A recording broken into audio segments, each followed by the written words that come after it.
මම ඉස්සෙල්ලා ඔයාලට ඊයේ පාරේදී ට්‍රේනින්ග්ස්ලට මේ විශේෂයෙන්ම ඔයාලට ඒකත් ගන්න මම ඔයාලට වෙනවා චිකන් එකේ කොටස් ටික ඊයේ මම පැහැදිලි කරලා පෙන්නනවා. පැහැදිලිද? මේ මොකද්ද චිකන් එකේ? වින්ග්ස් එක. අපි සම්පූර්ණයෙන්ම චිකන් එකේ මේව අරගෙන මේව ගත්තොත් අපිට පුළුවන් මේකට කියන්නේ මොකද්ද?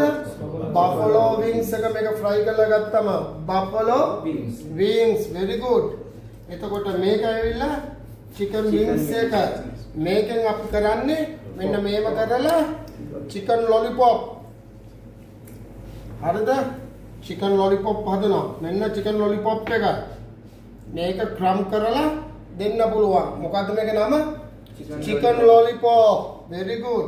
ඊට පස්සේ පුතේ ඔන්න මෙන්න මේව බෝනස් කරකට ලස්සනට කරන්න ඕනේ. මේකට කියන නම මොකද්ද? ඩ්‍රම් ස්ටික් එක. පැහැදිලිද? මේ එඩිට් නෑ කෙලින්ම වීඩියෝ යන්නේ. ජෙෆ්ට අපහාස කරපු දෙන් මගේ දරුවෝගේ අනාගතය වෙන මට මීඩියා එකෙන් කොහොම ගැව්වොත් මට වැඩක් නෑ. මම මගේ වැඩේ ලස්සනට කරනවා.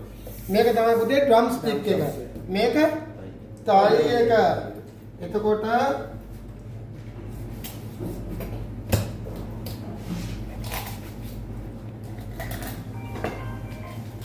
අපි මේකට කියනවා මොකද්ද? කාකස්. කාකස්. මේ මොකද්ද?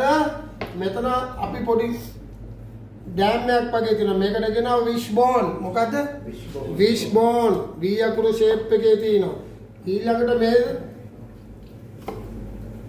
මේ ඇයිලා චිකන් ෆිලට් එක ගන්න හදන්නේ. මේ චිකන් බ්‍රෙස්ට් එක. පැහැදිලිද?